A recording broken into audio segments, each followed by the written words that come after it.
જૂનાગઢ દામોદર કુંડમાં લોકોના પ્રવેશ પર પ્રતિબંધ મુકાતા શ્રદ્ધાળુઓમાં ભારે રોષ જોવા મળી રહ્યો છે। દામોદર કુંડ, જટાશંકર સહિતના 37 જળાશયો પર લોકોની અવરજવર પર 3 ઓક્ટોબર સુધી પ્રતિબંધ મૂકવામાં આવ્યો છે। ત્યારે દૂરથી આવેલા શ્રદ્ધાળુઓ શું કહી રહ્યા છે તે સાંભળો।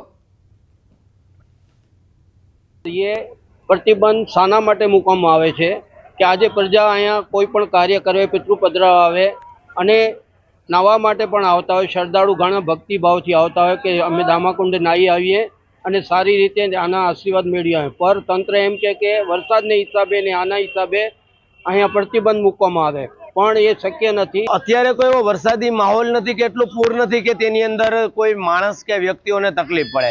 ત્યાં આદિ અનાદિકાળથી દામોદર તીર્થક્ષેત્ર જેવો વિસ્તાર છે તો ઈ ત્યાં આગળ તર્પણ કર્મ, પિતૃ શ્રાદ્ધ કર્મ, એમાં પણ પાછો શ્રાવણ ભાદરવાનો મહિનો, પિતૃનો મહિનો અને આધ્યાત્મિકતાનો સમય છે। આવા સમયની અંદર જાહેરનામું પાર પાડે, હા વરસાદ હોય, પૂર ઉપરથી હોય, તંત્ર દ્વારા પોલીસ સ્ટાફની વ્યવસ્થા કરે, એમાં પણ અમે એક સહભાગી છીએ કે નહીં ભાઈ, લોકોની જાનહાનિ થાય તો વસ્તુ યોગ્ય છે। ભાવનગર શહેરના ટોપ 3 સર્કલથી અધેવાડા શિવકુંજ આશ્રમ સુધી નવો આરસીસી રોડ લાખોના ખર્ચે બનાવવામાં આવ્યો છે। આ નવા બનેલા આરસીસી રોડમાં લોકાર્પણ પહેલા જ મોટી તિરાડ પડી ગઈ છે, જેને લઈને સ્થાનિકો અને વિપક્ષ ભ્રષ્ટાચારના આક્ષેપ કરી રહ્યા છે। વિરોધ પક્ષે ક્યુસી અને ટેસ્ટિંગ કરવાની માંગ કરી છે। જો કે રોડ વિભાગમાં અનેક ભ્રષ્ટાચારના આક્ષેપને લઈને અગાઉ અધિકારીની બદલી કરાઈ, પરંતુ બની ગયેલા રોડની નબળી કામગીરી અંગે સવાલો ઉઠી રહ્યા છે। મેયરે કહ્યું કે અધિકારીઓને કડક સૂચના આપવામાં આવી છે અને રોડની ગુણવત્તા અંગે સેમ્પલ લેવાશે। કોઈપણ પ્રકારની નમૂનાઓ મિસગાઈડ થશે તો કડક કાર્યવાહી પણ કરવામાં આવશે। કે ત્યાં તિરાડો પડેલી છે, ત્યારે અમે સોશિયલ મીડિયામાં પણ જોયું અને તંત્ર દ્વારા એવું જાહેર કરવામાં આવે છે કે ઈ રોડમાં કોઈ પણ જાતનું કઈ મિસ્ટેક નથી અને એ ચોખ્ખું જ દેખાઈ રહ્યું છે કે યુવાન તરીકે, એક સામાન્ય નાગરિક તરીકે મને દેખાઈ રહ્યું છે કે આમાં ભ્રષ્ટાચાર થયેલો છે। રૂખીશમ બાપા સર્કલથી અધેવાડા સુધીનો જે આરસીસી રોડ બનાવવામાં આવ્યો છે, મેં ત્યાં રૂબરૂ સ્થળની મુલાકાત લીધી હતી। મેં ત્યાં જોયું કે ઓછામાં ઓછી 3 થી 4 જગ્યા એવી છે જ્યાં મોટી અત્યારે તિરાડો દેખાય છે। તો હું આમાં સ્પષ્ટ મને માનું છું કે આમાં બહુ મોટો ભ્રષ્ટાચાર થયો એવી ગંધ આવે છે। ક્યાંય ફરિયાદ નથી। આ તમે જે ફરિયાદ કરી રહ્યા છો તે પીસીસી પહેલાં બાંધવાનું હોય, નીચેનું જમીનની નીચે મજબૂતાઈ કરવા માટેનું એ બની રહ્યું છે, એમાં કદાચ તમને ફરિયાદ આવી હોઈ શકે। બાકી મેઇન રોડ ઉપર, મેઇન ક્વોલિટી ઉપર ક્યાંય ફરિયાદ આવી નથી। છોટાઉદેપુર જિલ્લાના નસવાડી તાલુકા ડણી ગામની એક મહિલા સરપંચ ચૂંટણીમાં જીત તો મેળવી, પરંતુ તે પંચાયતના સરપંચ તરીકે ચાર્જ લેવા તૈયાર નથી। તેની પાછળનું કારણ છે ગામમાં થયેલ ભ્રષ્ટાચાર। વાત જાણે એમ છે કે અગાઉના સરપંચ અને વહીવટદાર દ્વારા ગામના વિકાસના કામોમાં મોટા પાયે ભ્રષ્ટાચાર કર્યો હોવાનું સામે આવ્યું છે। પંચાયતની પહેલી મીટિંગમાં સરપંચ મીરાબેન ઉપસ્થિત રહ્યા। આ મીટિંગમાં પંચાયતના તમામ રેકોર્ડ નવા ચૂંટાયેલા સરપંચને આપવાના હોય છે, પરંતુ તલાટી અને વહીવટદાર દ્વારા રેકોર્ડ ન અપાતા મીરાબેનને શંકા ગઈ અને તપાસ કરતા જાણવા મળ્યું કે વર્ષ 2021, 2022, 2023 સુધીનું મિલકત રજિસ્ટર કોરું હતું, જ્યારે આ વર્ષમાં લાખો રૂપિયાના કામો કરવામાં આવ્યા હોવા છતાં રજિસ્ટરમાં ચડાવવામાં આવ્યા ન હતા। તો આંગણવાડી પાસે 1,44,000ના ખર્ચે બોર મોટર તેમજ મિની ટાંકીની કામગીરી બતાવવામાં આવી, ત્યાં કોઈ કામગીરી થઈ નથી। આમ અનેક બાબતોમાં ભ્રષ્ટાચાર કર્યો હોવાનું સામે આવતા મહિલા સરપંચે તાલુકા વિકાસ અધિકારીને પત્ર પણ લખ્યો છે અને જણાવ્યું છે કે જ્યાં સુધી યોગ્ય તપાસ નહીં થાય ત્યાં સુધી તે ચાર્જ નહીં લે। મારા ગામમાં મારું પોતાનું ગામ ડણી અને બીજા બી ગામ અમારા પંચાયતમાં લાગે છે, ડણી અને ડણીની સાથે સાથે માતર અને સિંધડિયા, કે એમાં હું વિઝિટ કરવા માટે ગઈ તો એમાં વિઝિટ કરતા રજિસ્ટર લેવલે જે કામ જે બતાવવામાં આવ્યા હતા એ કામ ઉપર જે કામની પૂર્તતા થયેલી નથી અને જેના કારણે મેં ચાર્જ જે મને આપવામાં આવ્યો સરપંચ તરીકેનો, તો એ સરપંચનો ચાર્જ લેવામાં સહી કરવાની જે અસલ કામગીરી હોય એવું કરેલી નથી। કારણ કે આગળ જે કામ થયેલા જે નથી અને એ જે કામ બાકી છે જેના કારણે મારું સહી ન કરવાનું કારણ હતું। તો મારી સરકારને એટલી જ માંગણી છે કે આ જે જમીન લેવલ પર કામ થયેલા નથી એની જે છે એ તપાસ કરવામાં આવે।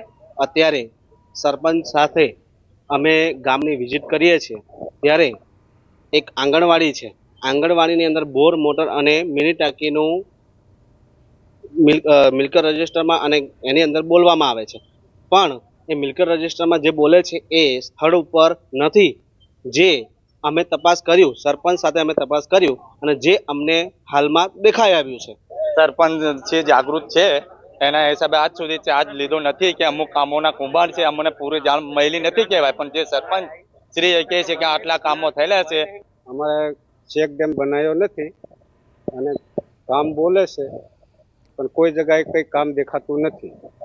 અને બીજું અમારે એક પાણીનો પ્રશ્ન છે કે અમારે કોઈ પાણી અમારે આપતું નથી અને નળ પણ નથી અને કોઈ સુવિધા પણ નથી. 22/9 તારીખ પછી મારો મુદત પૂરી થઈ ગઈ. પછી મેં શું કરું કહેવાય, મારા જે તે વખતેના કામો પૂરા થઈ ગયેલા કહેવાય અને કરેલા જ કહેવાય કામો, જેટલી ગ્રાન્ટ આવી તેટલી. પછી પાછળની વાત હું નથી જાણતો. આણંદના પેટલાદમાં દુકાન ખાલી ન કરનાર ભાડુઆત સામે લેન્ડ ગ્રેબિંગની ફરિયાદ નોંધાઈ છે. ભાડુઆત અને તેના 2 પુત્રો દુકાન ખાલી ન કરતા હોવાથી માલિકે કલેક્ટરમાં અરજી કરી હતી અને જેની તપાસ પેટલાદ ટાઉન પોલીસને સોંપવામાં આવી હતી. પોલીસ તપાસ બાદ આરોપીઓ સામે લેન્ડ ગ્રેબિંગનો ગુનો દાખલ કરી પોલીસે નવઘણ તળપદા અને તેના 2 પુત્રો જીતેશ અને હર્ષદ સામે કાર્યવાહી હાથ ધરી છે. કલેક્ટર શ્રી આણંદ તરફ લેન્ડ ગ્રેબિંગની અરજી કરેલી, તેના આધારે એસટીપીઓ પેટલાદ અને એસડીએમ કલેક્ટરની જે તપાસ થતી હોય છે એના આધારે ફરિયાદ દાખલ કરેલી છે કલેક્ટરશ્રીના હુકમ મુજબ. અને એમાં આરોપી નવગણભાઈ ગાંડાભાઈ, જીતેશ તથા હર્ષદ આ ત્રણેયને એરેસ્ટ કરવામાં આવ્યા છે. દેવગઢ બારિયામાં ખોટી રીતે સરકારી લાભ લેતા રેશન કાર્ડ ધારકોનો પર્દાફાશ થયો છે. બારિયા તાલુકામાં 295 NFSA રેશન કાર્ડ ધારકો રડારમાં આવ્યા છે. ગરીબી રેખા હેઠળ ન હોવા છતાં સરકારી લાભ લેતા હતા. આ તમામ કાર્ડ ધારકોને નોટિસ પાઠવી નોન FSA કરવાની કાર્યવાહી પણ હાથ ધરવામાં આવી છે.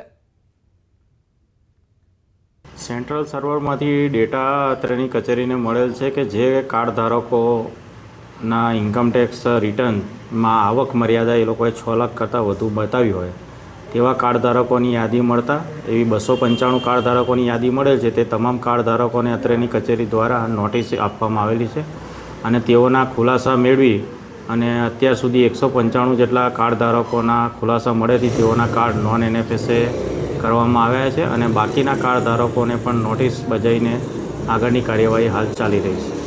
રાજકોટમાં આઈટી વિભાગના દરોડા બાદ સીએ પ્રણવ શાહે ખુલાસો કર્યો છે. તેમણે કહ્યું કે આઈટી વિભાગે તપાસ કરી છે પણ 200 કરોડની વાત હતી તે ખોટી છે. રાજકીય પાર્ટીઓને ફંડ આપવાને લઈને પટના, ગાંધીધામ અને રાજકોટના અધિકારીઓ દ્વારા સર્ચ ઓપરેશન કરવામાં આવ્યું હતું. 2023-24માં અમદાવાદની આમ જનમત પાર્ટીનું ઓડિટ કરેલું હતું. અમારી ઓફિસમાંથી ક્યાંય 200 કરોડનું દાન આપ્યું નથી. આઈટીના અધિકારીઓએ સર્ચ પૂરું કર્યું અને અમને રિલીવ કર્યા છે તેવી વાત કરી છે. પાસે પંચનામાની કોપીસ છે કે જે ઇન્કમ ટેક્સ અમારી પાસેથી લઈ ગયું છે એમાં અંદર ક્યાંય એવો ઉલ્લેખ નથી કે ભાઈ આની અંદર 200 કરોડના દસ્તાવેજ લઈ ગયા છે. અમારી ઓફિસ ઓપન થઈ ગઈ છે, અમને રિલીવ કરી દેવામાં આવ્યા છે અને જે એકાઉન્ટન્ટ થ્રુ આ આવ્યું હતું એના નામ અમે ઇન્કમ ટેક્સ ડિપાર્ટમેન્ટને આપવામાં આવેલા છે. અમે કોઈ રાજકીય પાર્ટીને દાન અપાવેલ નથી. ખાસ કરીને આમ જનમત પાર્ટીને અમે કોઈ દાન અપાવેલ નથી.